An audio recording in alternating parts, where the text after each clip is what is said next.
우리 함께 주님 찬양하겠습니다. 찬송가 310장으로 주님께 찬양합니다.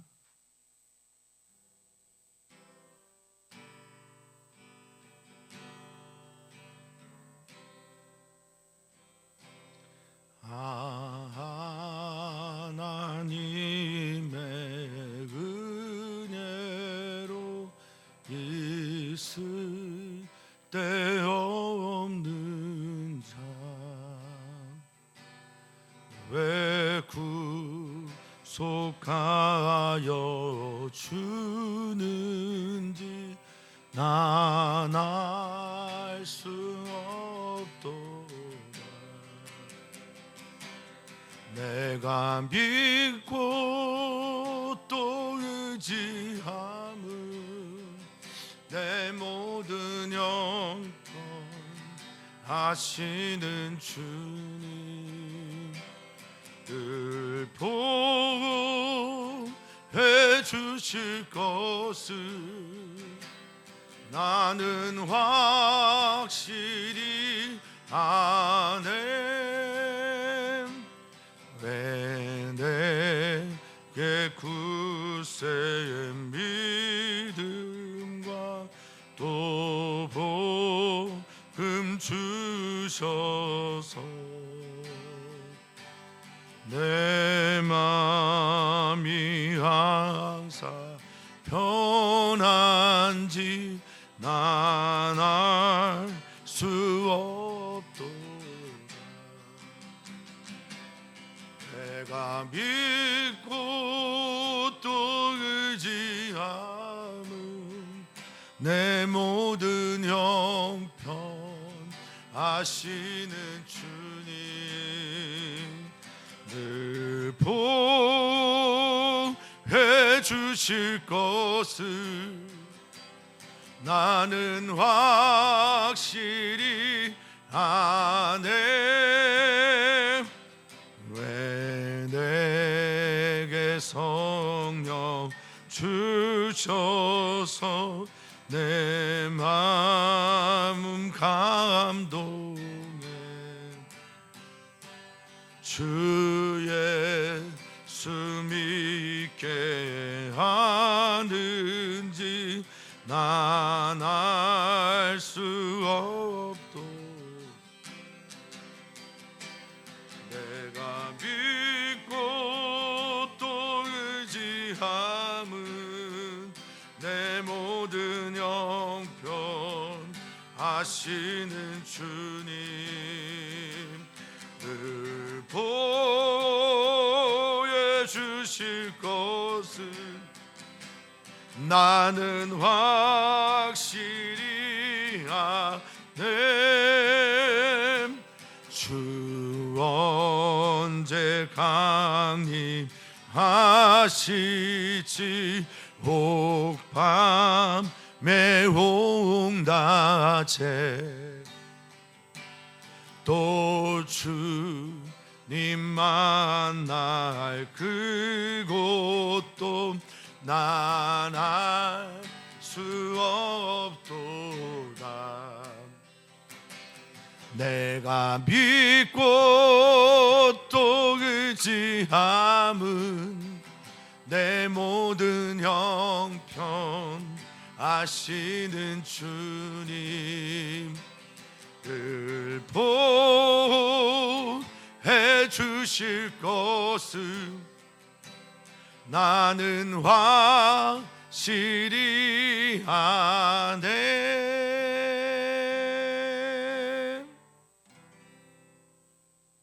아멘. 주님, 오늘 이곳에 임하셔서 우리의 예배를 받아 주시옵소서. 우리 주님의 사랑하는 성도들이 있는 곳에서 예배할 때 바로 그곳이 하나님의 거룩한 임재가 있는, 하나님의 통치가 있는 하나님의 나라가 되게 하여 주시옵소서.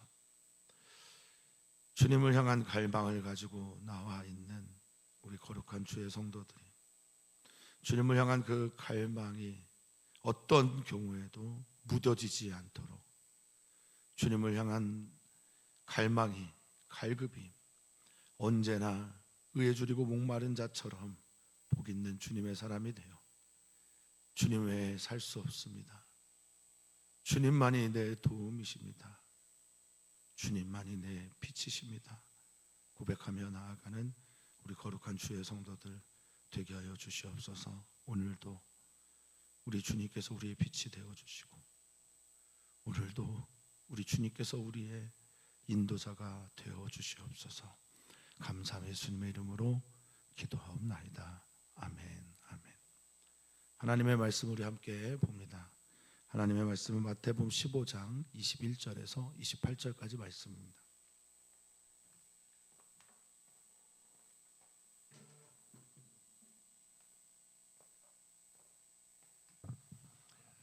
한 목소리로 읽도록 하겠습니다. 예수께서 거기서 나가사 두로와 시돈 지방으로 들어가시니 가나안 여자 하나가 그 지경에서 나와서 소리질러 이르되 주 다윗의 자손이요 나를 불쌍히 여기소서. 내 딸이 흉악하게 귀신 들렸나이다 하되 예수는 한 말씀도 대답하지 아니하시니 제자들이 와서 청하여 말하되 그 여자가 우리 뒤에서 소리를 지르오니 그를 보내소서. 예수께서 대답하여 이르시되 나는 이스라엘 집에 잃어버린 양 외에는 다른 데로 보내심을 받지 아니하였노라 하시니 여자가 와서 예수께 절하며 이르되 주여 저를 도우소서. 대답하여 이르시되 자녀의 떡을 취하여 개들에게 던짐이 마땅하지 아니하니라. 여자가 이르되 주여 올소이다마는 개들도 제 주인의 상에서 떨어지는 부스러기를 먹나이다 하니 이에 예수께서 대답하여 이르시되 여자여 내 믿음이 크도다. 내 소원대로 되리라 하시니 그때로부터 그의 딸이 나으니라. 아멘. 아멘. 사랑하는 성도님들에게 오늘도 주님의 복이 임하기를 축복하고, 그 복은 다름 아닌 우리 사랑하는 성도들을 향하신 하나님의 사랑이 내 안에 있는 경계선을 넘어서 찾아오는, 나라고 하는 존재 한계를 뛰어넘어 건너와 우리에게 찾아오는 하나님의 사랑의 음성이 되기를 축복합니다. 경계선이라고 하는 것, 그것은 뭐 산과 또는 바다, 강 등으로 자연스럽게 구분지어져 이렇게 나누어지는 것들도 있겠지만요, 사람이 임의로 나누어 버린 그런 경계선도 있습니다. 남과 여, 또 인종, 그리고 종교, 피부색, 그리고 뭐 지역, 이데올로기, 빈과 부, 뭐 등등 다양하게 그룹을 나누어 구분짓기도 합니다. 이 경계선이 울타리가 되기도 하죠. 구분선이 되기도 하고요. 그런데 때로는 이것이 자기를 파괴하는 파괴의 도구가 되기도 합니다. 때로는 다른 사람들을 향한 돌팔매질이 되기도 합니다. 대만의 신학자 송촌성이라고 하는 분은 이런 말을 하죠. 하나님께서 우리에게 오신 것은 크로스 더 보더다. 보더라고 하는 경계선을 건너오신 것이다. 예수님의 사건, 또 그리고 그분이 하신 이 땅에서의 사역을 그렇게 정리하셨습니다. 경계선을 또는 구분선을, 한계를 넘어서 우리에게 찾아오신 우리 주님. 우리 주님은 그렇게 경계를 넘어 가나안 땅을 향해 가십니다. 이방이죠. 경계선을 가로질러서 자유롭게 그 땅에 가십니다. 21절에 보니까 예수께서 거기서 나갔다라고 말하는데, 거기는 아마 가버나움일 겁니다. 장로들과 또 서기관 바리새인들과 논쟁을 하고 나서 지쳐서 그런 건지, 마음 상해서 그런 건지, 변하지 않는 저들 때문에 힘들어서 그랬는지, 뭐 이유는 알 수 없지만 거기서 떠나 가신 곳이 경계선을 넘어서 가신 거예요. 시돈과 두로의 지역, 이방인들이 주로 살고 있는 곳이고, 지금의 이제 레바논 땅이라고 할 수 있겠습니다. 시돈이 조금 더 위쪽에 있고 두로는 조금 더 아래쪽에 있고, 둘 다 해안 도시국가라고 볼 수가 있습니다.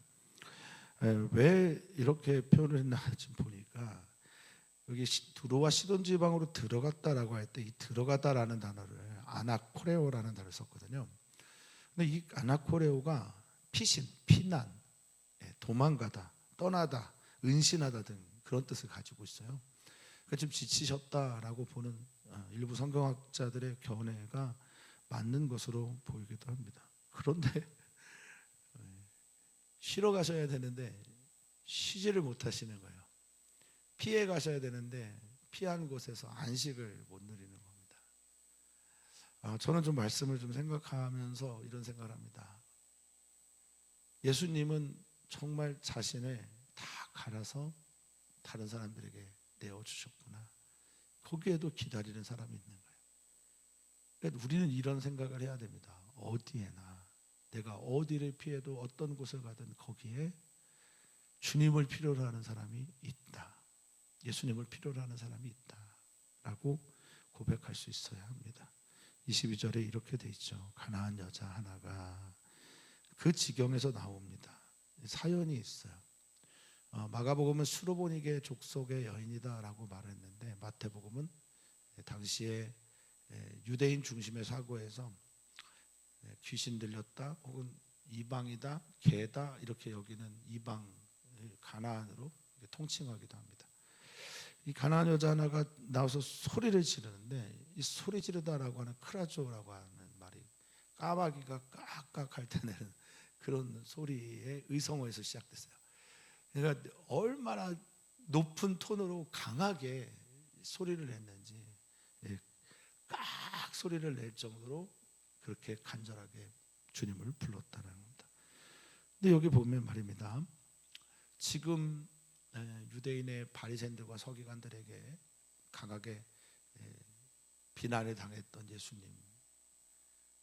그런데 여기에서 이 가나안 여인 하나님을 믿지도 않는다고 여겨지고 또 하나님 믿는 사람들에게 경계를 지어서 구분되어지고 소외되어 있는 이 여인이 지금 예수님을 뭐라고 하고 있습니까? 주님, 다윗의 자손이 그 메시아를 향할 때 칭하는 외침이거든요. 주님이며 다윗의 자손인 분이요, 나를 좀 불쌍히 여겨주십시오. 난 주님의 자비가 필요합니다. 나를 좀 긍휼히 여겨주십시오 라고 강청하고 있는 거예요. 이 소리가 얼마나 큰지. 그리고 이유를 말씀을 드리는데 내 딸이 흉악하게 귀신이 들렸다. 그냥 귀신이 들렸다라고 하면 귀신에게 사로잡혀 있는 것이라서 귀신에게 사로잡혀 있는 삶을 살아가는 것이죠.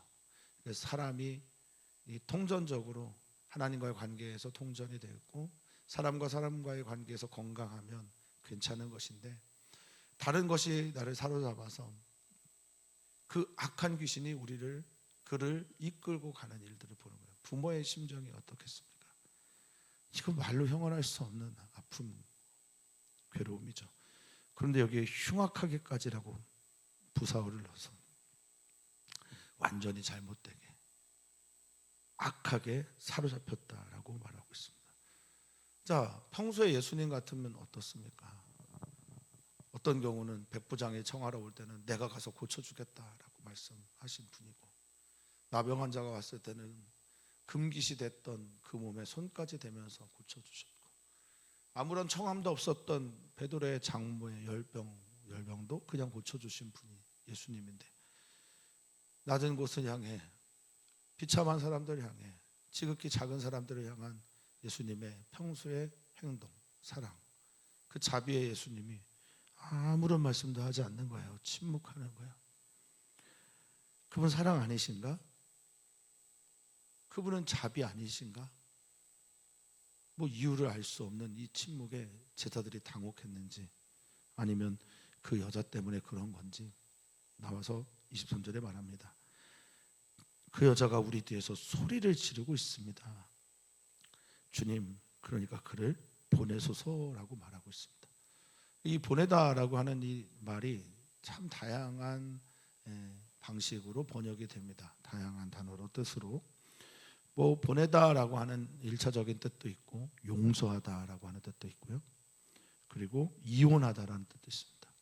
용서, 이혼, 자유는 같은 의미의 단어로 당시에 쓰였기 때문에 이 단어는 아폴루오라고 하는 건데, 뭐 자유, 용서, 이혼, 그리고 자유와 관계된 단어니까 구원도 여기에 있어요.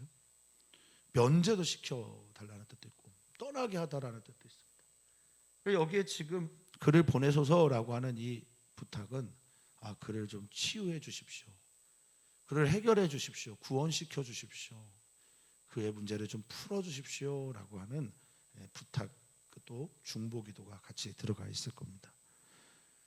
처음에는 침묵이었는데요, 도대체 이 여인에게 왜 그러시는지. 두 번째는 예수님이 모멸감을 줍니다. 그러니까 외면입니다.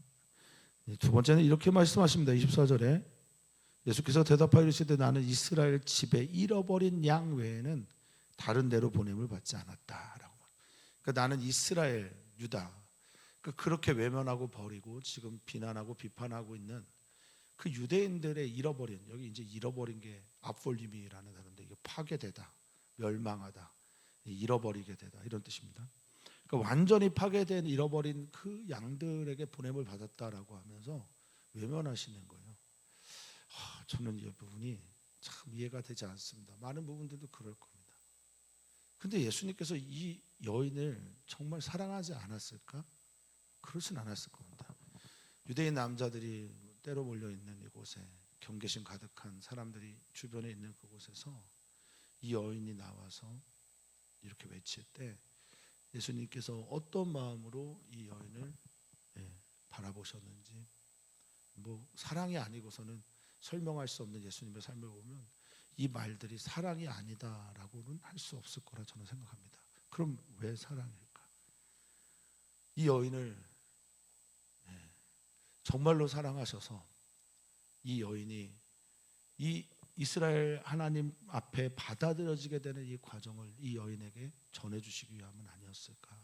그리고 함께 있는 모든 사람들에게 이 여인의 믿음을 들여다 보여주기를 원하고 계셨던 건 아니었는지, 그리고 이 여인의 깊은 곳에 있는 간절한 주님을 향한 이 외침, 바람이 무엇인지를 보여주고 싶으셨던 건 아닌지, 여러 가지 이유들이 있습니다만 결국 예수님은 이 여인을 사랑하신다라는 것을 저는 믿고 고백하게 됩니다. 어떤 이유든지 말입니다.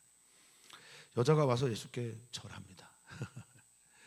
침묵, 외면, 그리고 자신은 이스라엘에 잃어버린 양에게만 가겠다라고 말씀하셨는데 이 여인은 포기하지 않습니다. 사랑하는 성도님들, 예수님을 믿고 또 내가 사랑하는 사람들의 문제를 가지고 주님께 나올 때 우리는 수도 없이 포기하고 싶어집니다. 예수님이 침묵하신 것 같고, 예수님이 우리가 아니라 다른 사람들이 더 사랑하는 것처럼 보일 때가 있고, 예수님이 내가 아니라 다른 어떤 사람들에게 가서 그 기도 제목만 들어주는 것처럼 여겨질 때가 있습니다. 그럼 포기하시겠습니까? 그럼 예수님께 더 나오지 않으시겠습니까? 예수님 외에 다른 소망이 없고, 예수님 외에 구원이 없고, 예수님 외에 이 문제를 풀어줄 분이 없다라는 확신이 있다면 이런 거는 눈에 보이지 않습니다. 이 여인은 그렇습니다. 예수께 절합니다. 소리를 치는 것에서 넘어서 이제는 절합니다. 이 절하다라고 하는 게 그냥 최근에도 우리가 설 연휴를 지냈지만 그런 거 아니잖아요. 납작 엎드리는 겁니다. 코를 땅에 박고, 이 프로스큐네오라고 하는 거는 개처럼 핥을 때, 개처럼 바닥을 막 핥는 모습을 이 형상화해서 쓴 단어이거든요. 그 형상을 비춰서 쓴 단어거든요. 그러니까 개처럼 막 밑을 핥는, 그렇게 주님 앞에 절하면서 말합니다. 주님, 나를 도와주십시오. 나를 건져주십시오. 나를 구원해 주십시오. 나를 살려주십시오 라고 외칩니다. 예수님은 여기에서 이 여인의 모멸감을 줘요. 응답이라고 하는 것이 이런 응답을 받습니다. 대답합니다. 26절에 자녀의 떡을 취하여, 내가 자녀에게 줄 떡이 있는데, 잃어버린 이스라엘의 사람들에게 줄 떡이 있는데 이걸 프로스큐네오라고 하는 것이 개를 형상한 거라고 했잖아요. 이 개처럼 개 같은 너희에게 줄 수 없다, 마땅하지 않다. 이 표현들은 당시 유대인들이 하던 표현이거든요.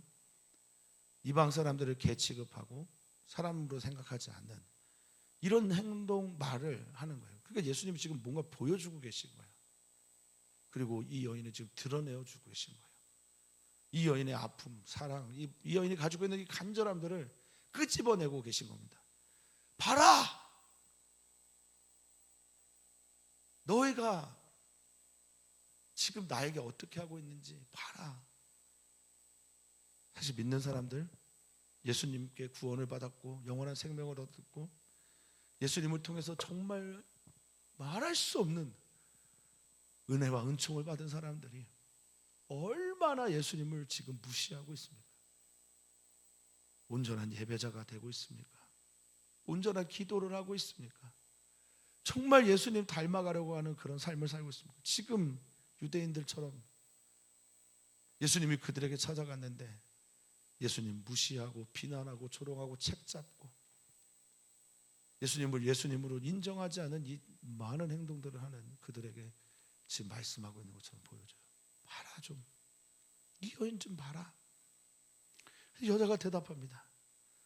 네, 맞습니다. 나 개 맞아요, 주님. 주님이 나를 개라고 취급하셔도 상관없습니다. 옳습니다. 나이라고 하는 헬라어인데, 예, 그렇습니다. 맞습니다. 그런데 주님 아시지 않습니까? 그 개들도 제 주인에 나오신 그 떡 부스러기는 먹지 않습니까? 찌꺼기는 먹지 않습니까? 작은 것 하나도 먹지 않습니까? 그거라도 좋습니다. 그 은혜라도 좋습니다. 나 그거 만족합니다 라고 말합니다. 사랑하는 성도님들은 예수님과 어떤 관계입니까? 갈망과 간절함, 갈급이 여전히 남아 계십니까? 여기 외면하고 침묵하고 무시하고 모멸감을 줘도 예수님 외에 다른 것이 없다고 말하는 여인이 있습니다. 우리는 과연 그렇습니까? 우리는 너무 복에, 아니면 우리는 너무 이 큰 은혜에 그냥 당연한 것처럼 여기며 살아가고 있는 건 아닌지요? 지금 유대인들처럼 말입니다. 예, 예수님이 대답합니다. 여자야, 내 믿음이 크다. 네 믿음이 나를 감동시켰다. 네 믿음이 지금 이렇게 드러나는구나. 칭찬을 하시고 네가 말한 대로 소원대로 된다. 그렇게 될 것이다 말씀하십니다. 예수님은 이 여인을 정말 사랑하십니다. 이 여인 안에 이 믿음, 남자들이 득실되고 있는 그곳에서 주님의 사랑과 위로를 받았다면 그 누구도 알지 못했던 이 여인의 간절한 소원이 무엇인지를 예수님은 보신 거예요. 내 소원 내가 안다. 내가 너 안다. 그래, 네 뜻대로 될 것이다. 네 소원 이루어졌다. 그때로부터 그 시간 놀라운 구원의 역사가 일어나게 됩니다. 예수님은 어떤 분입니까? 조금 가난해지면 버려도 되는 분입니까? 예수님은 어떤 분입니까? 예수님께 기도했는데 내 뜻 이루어지지 않으면 그냥 내가 외면하고 떠나는 것 아니겠습니까? 예수님은 어떤 분입니까? 사랑하는 성도님들, 끝까지 내생 다하는 날까지 예수님을 예수님으로 사랑하는 여러분 되시기를 주의 이름으로 축복합니다. 이번 주일 예배를 위해 기도하는 금요일이고요. 오늘 철야기도회 때 함께 기도하면서 주님을 만났으면 좋겠습니다. 사역자들이 위해서 기도해 주시고 선교사들을 위해 기도해 주시고 내일이면 우리 일산 서지방에 지방회가 있습니다. 지방에 되는 모든 분들의 참여와 함께, 회원되는 분들의 참여와 함께 일산 서지방의 모든 교회를 위해서 기도해 주시면 감사하겠습니다. 오늘도 우리는 재윤이를 위해서 기도합니다. 살아계신 하나님, 우리의 아빠가 되시는 하나님, 우리를 향한 그 사랑을 단 한 번도 꺾거나 없애하거나 다른 사람들에게 돌리지 않으시는 우리 사랑하는 하나님, 그 사랑이 때로는 우리에게 이해가 되지 않을 때가 있습니다. 그 사랑의 깊이가 닿지 않을 때도 있습니다. 그럼에도 불구하고 끝까지 주님은 우리를 사랑하신다라는 믿음을 가지고 주님께 나아가는 우리의 거룩한 주의 성도들 되길 소망하며 사랑 많으신 예수님의 이름으로 기도하옵나이다. 아멘.